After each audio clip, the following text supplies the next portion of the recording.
पश्चिम बंगाल में जो चुनाव के बाद की हिंसा है उसको लेकर वहां के राज्यपाल जगदीप धनखड़ काफी भावुक हो गए। इस बात को बताते हुए जब पत्रकारों ने उनसे सवाल किया कि जिन जिन एरियो का आप दौरा करके आए हैं वहां का क्या हाल है, इस पर यूं तो उन्होंने पत्रकारों को भी उल्टा सवाल दिया और उन्होंने कहा कि क्या आपको नहीं पता? और क्यों नहीं पता? क्योंकि आप पत्रकार हैं तो आपका धर्म है, इस धर्म का पालन आप करिए। और उन्होंने यहां तक कहा कि मुझे भी शर्म आ रही है अपने राज्यपाल होने पे, इस समय कुछ नहीं कर पा रहा हूं, अपने धर्म का पालन नहीं कर पा रहा हूं, सरकार अपने धर्म का पालन नहीं कर रही है। लेकिन मीडिया के मौन पर उन्होंने सवाल उठाते हुए कहा कि मीडिया भी ऐसे लोगों से बात करने नहीं जा रहा है जो पीड़ित हैं, जो शोषित हैं, जिनके घर जला दिए गए, जिनको लूट लिया गया, यहां तक कि महिलाओं के साथ बलात्कार हुए। इसको लेकर वो बोलते बोलते बहुत भावुक हो गए और उन्होंने एक मुद्दा बताया कि देखिए किस तरह से कानून व्यवस्था पूरी तरह ध्वस्त है, कि लोगों को मारा जा रहा है और लोग भय के कारण मुझसे ये पूछ रहे हैं कि क्या हम अपनी जान बचाने के लिए धर्म परिवर्तन करें, क्या हमको धर्म परिवर्तन करना पड़ेगा। और इस पर धनखड़ जी कहते हैं कि यह देश के लिए बहुत खतरनाक हो रहा है कि कोई एक रोहिंग्या बांग्लादेशी बाहर के आए हुए लोगों में इतनी दहशत पैदा कर दें कि उनको लगे कि इन मुसलमानों के बीच में रहने के लिए हमको हिंदू अपना धर्म छोड़कर इस्लाम धर्म स्वीकार करना पड़ेगा। यह बहुत ही भयानक घटना है। और उन्होंने जिक्र किया कि कभी ऐसा हुआ होगा जब देश का बंटवारा हुआ था, लेकिन उस समय लोगों को बसाया गया था, लोगों के लिए राहत शिविर लगाए गए थे। लेकिन आज जो पश्चिम बंगाल में हो रहा है उनको राहत देने के लिए सरकार कोई बात नहीं कर रही है। उन्होंने कहा कि मैं नहीं चाहता कि सरकार के साथ किसी भी तरह का टकराव हो। सरकार चुनकर आई है, ममता बनर्जी ये मुख्यमंत्री बनी है, तो मैं नहीं चाहता कि कोई टकराव हो और मैं चाहता हूं कि समस्या का समाधान हो। और समस्या का समाधान यह है कि जो लोग अपना घर छोड़कर पश्चिम बंगाल से शिफ्ट हो गए आसाम में या कहीं दूसरी जगह, उनको उनके घरों में बसाया जाए, उनके जिनके घर जला दिए गए हैं उनके घरों को ठीक किया जाए, और लूट लिया गया है लोगों को, जिनके बिजनेस बर्बाद कर दिए गए हैं, उनको राहत पैकेज सरकार दे। मैं यही चाहता हूं। लेकिन आपको बताएं, उन्होंने एक किस्सा बताया कि वहां की जो पुलिस है वो किस तरह से निकम्मेपन पे आ गई है कि सरकार के कहने के बावजूद भी सुनती नहीं है, वो केवल टीएमसी के लोगों की सुनती है। और लोग यहां तक कह रहे हैं कि हमने तो अपने घरों पे भाजपा के झंडे उतार दिए और अब टीएमसी के झंडे लगा दिए, लेकिन उसके बावजूद भी चुन चुनकर उनको मारा जा रहा है, उनके घरों को जलाया जा रहा है। अब आखिरकार सवाल यह उठता है कि जब लोगों ने बीजेपी के झंडे हटा दिए, टीएमसी के झंडे लगा दिए और उसके बाद वो तौबा कर रहे हैं कि साहब हमने तो बीजेपी को वोट दी ही नहीं थी, उसके बावजूद भी ये हिंसा रुक क्यों नहीं रही? तो धनखड़ जी जो इशारा करना चाहते हैं वो हम सबको समझना पड़ेगा। असली बात यह है कि वहां जो मुस्लिम बहुल एरिया हैं, उन एरिया में कुछ हिंदू हैं और स्पेशली उनमें जो दलित हैं, अनुसूचित जाति और जनजाति के लोग हैं, जो विश्व हिंदू परिषद ने जिसकी तरफ इशारा किया था कि वो 3500 परिवार हैं जिनको स्पेशली टारगेट किया गया मुस्लिम बहुल एरियो में और उनके घर जलाए गए, महिलाओं के साथ बलात्कार किए गए। वो 3500 परिवार पूरी तरह दहशत में है। और उन्हीं लोगों के अंदर यह सवाल है कि क्या हम धर्म परिवर्तन करना पड़ेगा हमें, क्योंकि ये शायद वहां के जो रोहिंग्या हैं, जो बांग्लादेशी घुसपैठी हैं और जो वहां के मुसलमान हैं, ये उन लोगों ने फील किया होगा, जो अनुसूचित जाति जनजाति के लोग हैं, कि मुसलमान को नहीं मार रहा है, चाहे उसने बीजेपी को वोट भी दिया होगा उसको नहीं मार रहे हैं, जो बीजेपी की सपोर्ट भी की होगी उसको कोई कुछ नहीं कह रहा है। इसका मतलब यह है कि चुनाव में वोट बीजेपी को दिया यह केवल एक बहाना है। असली मुद्दा यह है कि इस हिंसा के पीछे सोची समझी रणनीति है, और वो रणनीति है कि हिंदू बहुल एरिया जो हैं उसमें इतनी दहशत फैला दो कि वो लोग घर छोड़कर भागें और फिर उस एरिया में, उस बस्ती में मुसलमान कब्जा कर लें और धीरे धीरे धीरे धीरे करके पश्चिम बंगाल को एक मुस्लिम बहुल राज्य बना दिया जाए, जहां हिंदू हैं उनमें दहशत फैला दी जाए। और इसीलिए शायद कोई उनको कह रहा होगा कि यदि तुमने अपना धर्म परिवर्तन कर लिया तो हम तुमको छोड़ देंगे। नहीं तो यह बात कैसे आई? धनखड़ जी पत्रकारों से बात करते हुए कह रहे थे कि यह एक बात एक व्यक्ति ने नहीं कही, ऐसी बात अनेक लोगों ने कही है कि क्या हमको अपनी जान बचाने के लिए धर्म परिवर्तन करना पड़ेगा। अब ये जो बात है धर्म परिवर्तन की, आखिरकार ये कहां से आई है? इसका मतलब ये जरूर है कि कोई साजिशन उन लोगों को कह रहा है कि या तो धर्म परिवर्तन कर लो, इस्लाम धर्म स्वीकार कर लो। धनखड़ जी वहां के प्रशासन की पोल खोलते हैं।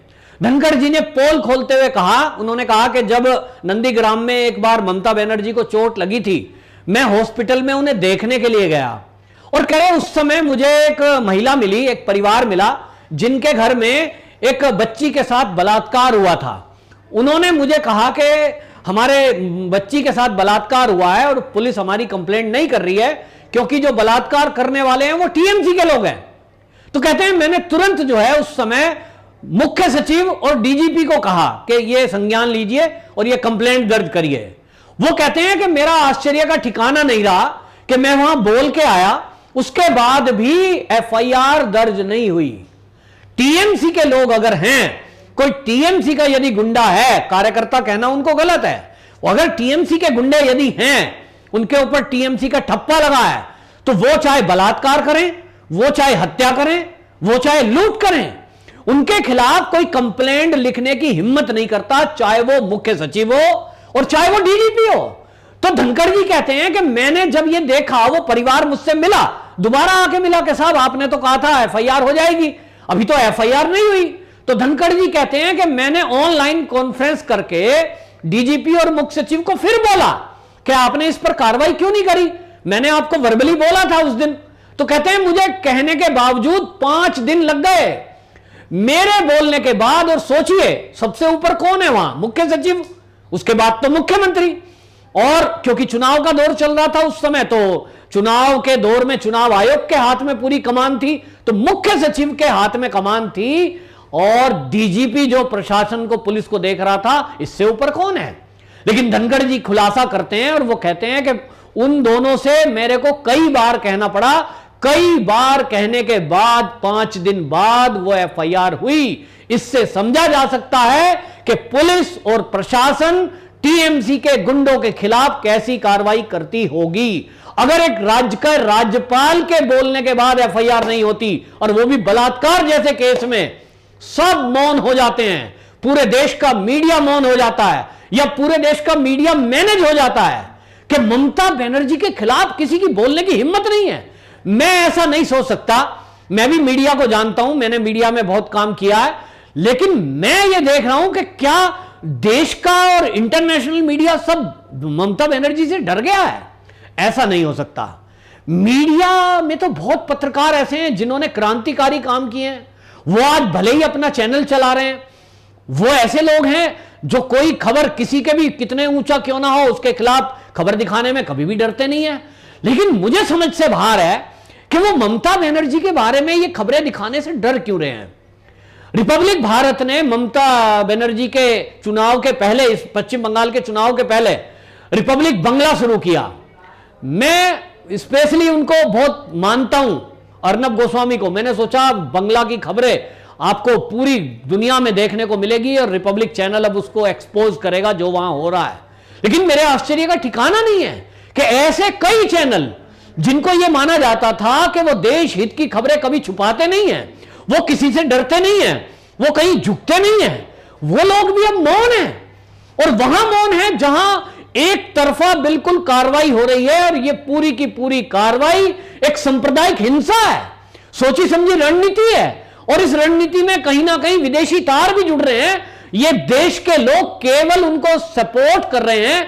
ममता बनर्जी उनका एक पिट्ठू बनकर रह गई है, और ममता बनर्जी के टीएमसी के कार्यकर्ता और ममता बनर्जी मिलकर पूरा एक षड्यंत्र रचिए कि किस तरह से यहां से हिंदुओं को मार भगाया जाए, या तो इनको विस्थापित होने पे मजबूर कर दिया जाए, और नहीं तो ये धर्म परिवर्तन कर लें तो ये मुस्लिम बहुल राज्य हो जाए। आखिरकार ममता बनर्जी इस साजिश को क्यों अंजाम दे रही है? सवाल तो ये है, ममता बनर्जी को आखिरकार हिंदुओं से इतनी नफरत क्यों है? जय श्री राम का नारा लगाया, वो जिस तरह से ममता बनर्जी एफआईआर करती थी, जिस तरह से चलती गाड़ी से उतरकर गालियां देना शुरू कर देती थी, जिस तरह से पुलिस को उन्होंने आदेश दिया कि जय श्री राम का नारा लगाए तो जेल में बंद कर दो, और उसका बहाना यह बनाया था कि यह मां की धरती है, यहां जय श्री राम का कोई काम नहीं है। समझ में आता है। लेकिन अब समझ में आता है कि वो जय श्री राम के खिलाफ नफरत नहीं थी। ममता बनर्जी की वो नफरत, वो हिंदू और हिंदुत्व के खिलाफ नफरत थी। आज समझ में आ रहा है कि ममता बनर्जी को जो लोग नहीं समझ पाए, चुनाव का मुद्दा समझकर लोगों ने यह समझ लिया होगा कि जय श्री राम भाजपा का नारा है, लेकिन भाजपा शायद इस नस को समझ रही थी और वो एक्सपोज करना चाह रही थी ममता बनर्जी को कि हम दिखाते हैं कि देखिए ये हिंदुओं से कैसी नफरत करती है।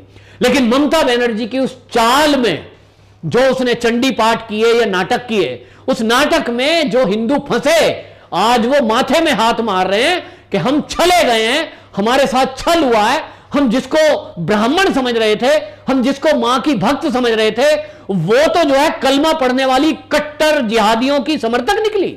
आज ममता बनर्जी जिस तरह का काम कर रही है, जिस तरह की उसकी पुलिस और प्रशासन काम कर रही है, मतलब उसको हिंदुओं की ना तो हत्याओं से कोई लेना देना है, ना हिंदुओं की बेटियों से बलात्कार पर कोई लेना देना है, और एक मौन होकर रह गई है। इस पर धनखड़ जी ने पत्रकार वार्ता में बाकायदा एक प्रश्न जब पत्रकार ने पूछा कि इसका मतलब राष्ट्रपति शासन लगने वाला है, उन्होंने कहा देखिए आप क्या कहते हैं। तो वो पत्रकारों से पूछ रहे हैं कि आपने सारे हालात देखे, आप बताइए राज्य की इस कंडीशन में क्या करना चाहिए मुझे। तो मैं एक नागरिक के तौर पर जो धनखड़ जी ने रिपोर्ट प्रस्तुत की है और जो मैंने वीडियो देखे हैं, मैं आपके चैनल के माध्यम से कहना चाहता हूं कि धनखड़ जी, एक ही रास्ता मुझे तो दिखाई देता है एज ए नागरिक, जागरूक नागरिक, कि इस समय पश्चिम बंगाल में तुरंत तत्काल राष्ट्रपति शासन लगा देना चाहिए, नहीं तो यह कब बांग्लादेश में मिल जाएगा पता भी नहीं चलेगा, और इसलिए बहुत भयंकर हो रहा है। तो धनखड़ जी आप पत्रकारों से सवाल पूछ रहे थे, मैं बता रहा हूं सारे देश की आवाज है इस समय कि इस बांग्लादेश में, पश्चिम बंगाल में केवल और केवल राष्ट्रपति शासन ही एक इलाज है। क्योंकि जिस ममता बनर्जी से आप बार बार ये कह रहे हो कि वो माहौल में कुछ करे, वो न्याय करे, वो कुछ करने वाली नहीं है। यदि उनको कुछ करना होता तो चुनाव हुए आज इतने दिन हो गए, ममता बनर्जी अब तक 100-150 लोगों को जेल में डाल चुकी होती। लेकिन एक भी टीएमसी का गुंडा अभी तक जेल में नहीं गया, कोई एफआईआर नहीं हुई, पुनर्वास के लिए कोई योजना नहीं है। यह बताता है कि ममता बनर्जी केंद्र से टकराने के लिए तैयार बैठी है। तो आप धनखड़ जी तुरंत एक्शन लीजिए और केंद्र सरकार इसमें एक्शन ले। पत्रकार भी अपना धर्म निभाएं और वहां जाएं जहां वो पीड़ित और शोषित लोग हैं, जहां दलितों की राजनीति करने वाले लोग मौन हैं। लेकिन ये मीडिया अपना धर्म निभाएगा तो लोगों को सही जानकारी मिल पाएगी, नहीं तो बाद में विपक्ष कहेगा कि देखो जी मोदी जी ने जो है एक चुनी हुई सरकार को गिरा दिया। लेकिन ममता बनर्जी का अपना जो ये कांड है, जो ये षड्यंत्र है, ये खुद उसके कर्मों को बयान कर रहा है, जिसका एक ही इलाज है राष्ट्रपति शासन। वंदे मातरम।